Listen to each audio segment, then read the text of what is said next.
Hello बच्चों, welcome back to my YouTube channel Raj education the modern way of learning. जी दोस्तों, आज हम लोग क्लास 9th वालों के लिए ट्रायंगल चैप्टर से जो लिया गया है Das Gupta and Banerjee maths book से, बट ये बेसिक है और ये ऑल स्टूडेंट्स के लिए बहुत ही इंपॉर्टेंट है, जिसमें आज हम लोग जानेंगे आइसोसेलेस ट्रायंगल का पूरा बेसिक। एक कंप्लीट वीडियो में सिर्फ बेसिक होगा और उसके बाद हम लोग अगले वीडियो में इसके एक्सरसाइज को सॉल्व करेंगे। तो चलिए, बेसिक में हम लोगों को क्या जानना है, तो सबसे पहले आप हेडिंग लगा लेंगे आइसोसेलेस ट्रायंगल। ओके बच्चों, तो चलिए, तो आपके पास एक ट्रायंगल होगा, समझेंगे आप। आपके पास एक ट्रायंगल दिया हुआ होगा, ठीक है। ट्रायंगल आप समझते हैं ए बी सी एक ट्रायंगल है। Isosceles triangle it has two equal sides. तो हमने सपोज कर लिया कि A B and A C two equal side है, तो here A B equal to A C. तो दो साइड क्या होना चाहिए? इक्वल होना चाहिए। तो हमने यहां सपोज कर लिया कि दो साइड इक्वल है। बस यही है आइसोसेलेस ट्रायंगल कि इसका दो साइड क्या होता है बच्चों? इक्वल होता है। तो अब ये प्रॉपर्टी बन जाता है कि अगर कोई साइड इक्वल है तो इसका अपोजिट एंगल भी क्या होगा? इक्वल होगा। यानी देखिए, इस साइड का अपोजिट मतलब इसके यहां से ऐसे करके जाएंगे, जो एंगल समझ में आएगा वही हमारा क्या हो जाएगा? आइसोसेलेस ट्रायंगल हो जाएगा। जैसे यहां से यहां, ये देखिए, ये इंड पॉइंट से इस इंड पॉइंट से दो लाइन जाना चाहिए और वो जहां मिल गया वही हमारा क्या हो जाएगा? अपोजिट एंगल हो जाएगा। यानी अगर आपके पास कहा जाए आपको कि if A B equal to A C, then क्या हो जाएगा? ए बी के opposite side angle C equal to A C के अपोजिट एंगल क्या हो जाएगा? बी हो जाएगा। यानी A B equal to A C then angle C equal to B. ये हमारा प्रॉपर्टी नंबर 1 हो गया, जो आप स्क्रीन पे देख रहे हैं। ये हमारा क्या हो गया? Property number 1।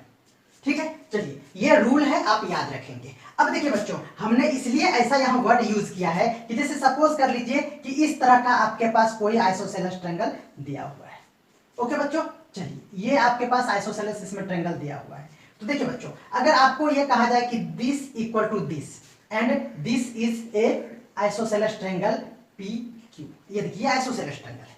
ओके, जिसमें आपको कहा है ये वाला, तो बच्चों आप देख पाएंगे कि इसका अपोजिट साइड एंगल कौन होगा? बस यही जानना है, इस साइड का अपोजिट एंगल क्या होगा। तो बच्चों देखिए, ये वाला भी एंगल हो सकता है क्या?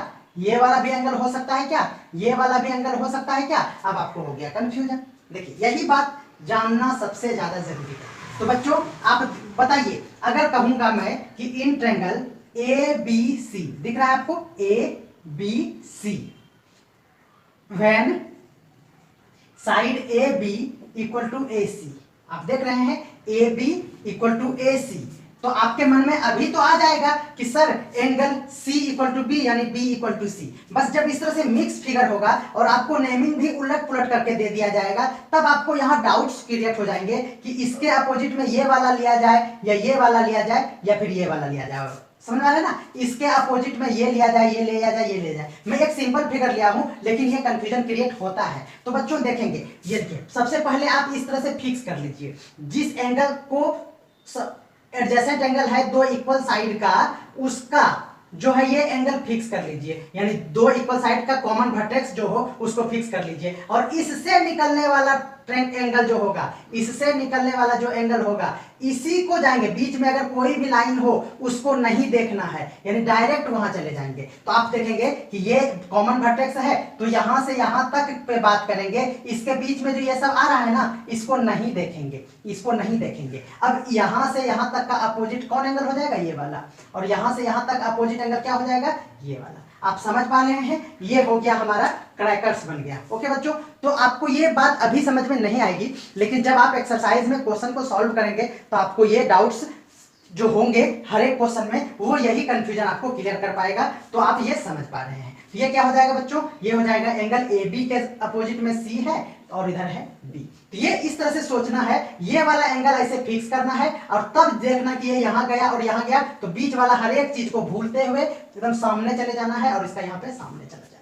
ये है छोटा सा कॉन्सेप्ट था। आपको अभी लगा होगा ये सब बहुत इजी बात था सर, लेकिन नहीं बच्चों, जब आपको बहुत ज्यादा कंफ्यूजन होने लगेगा तो आपको ये बहुत ही काम आने वाला है, इसीलिए इसको आप इग्नोर बिल्कुल भी ना करें। चलिए,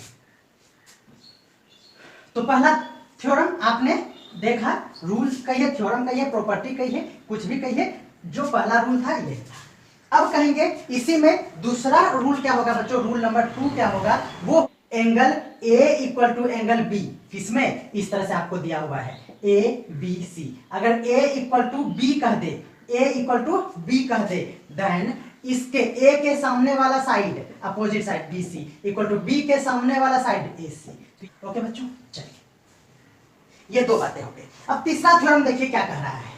तीसरा थ्योरम ये कह रहा है बच्चों, कह रहा है कि अगर इक्वल साइड आपको दिया हुआ है, देखिए ये इक्वल साइड आपको दिया हुआ है, कौन सा इक्वल साइड है, तो आप कहेंगे कि सर ABC जो है ना वो AB और AC क्या है, इक्वल साइड है। तो बच्चों अगर आप इक्वल साइड को प्रोड्यूस करेंगे, प्रोड्यूस का मतलब इस तरह से एक्सटेंड करेंगे, ये एक्सटेंड हो गया, इक्वल साइड को इधर एक्सटेंड करेंगे, एक्सटेंड कर दिए, तो ये अगर सपोज कर लीजिए कि यहाँ D तक जा रहा है और यहाँ पे E तक जा रहा है, तो बच्चों ये क्या होगा ना कि इसका जो ये एक्सटीरियर एंगल बनेगा ना, ये भी क्या हो जाएगा, इक्वल हो जाएगा। तो वही कह रहा है कि if equal sides of an isosceles triangle are produce then exterior angles are equal, ये कह रहा है, समझ में आ रहा है, ये कह रहा है। यानी ये हो गया कि अगर ABC एक क्या है, आइसोसेलेस ट्रायंगल है, and AB equal to AC if then क्या हो जाएगा, एंगल B, तो B का नाम होगा DBC, angle DBC equal to angle ECB, angle ECB। ये दो बातें हो गई। तो आप देख पा रहे हैं कि ये क्या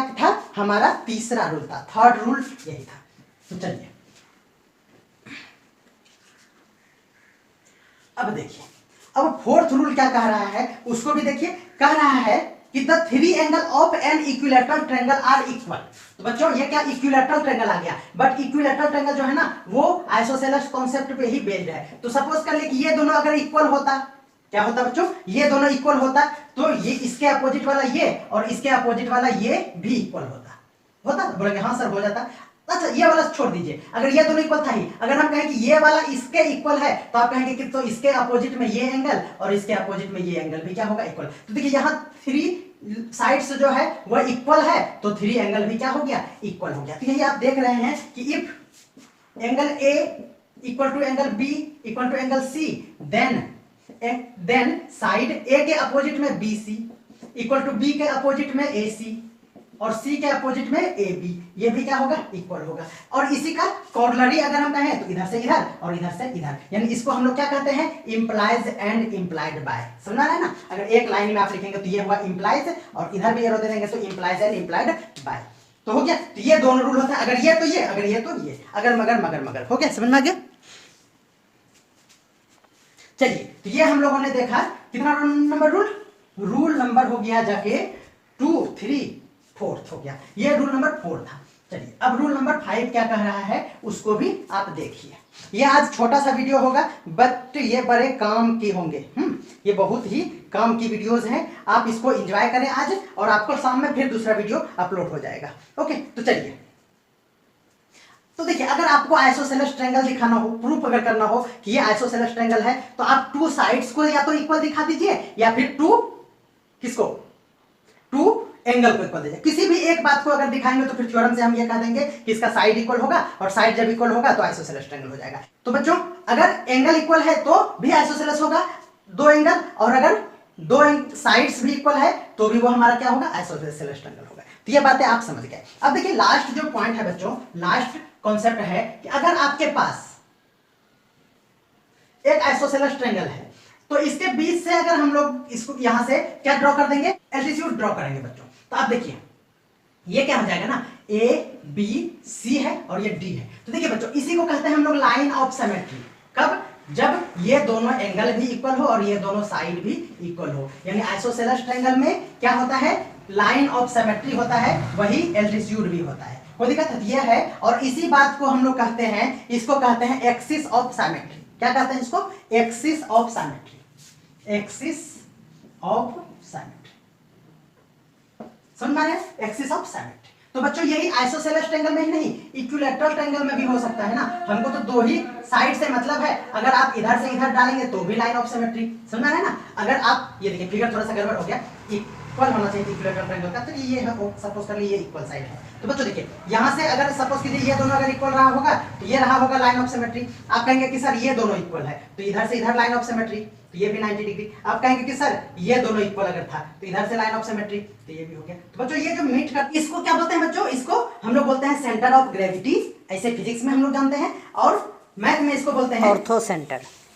ठीक है, समझ में आ गया आप लोगों को। तो चलिए इसी के साथ आप लोग बस इतना ही आप याद रखिए और आपको कुछ भी नहीं जानना है।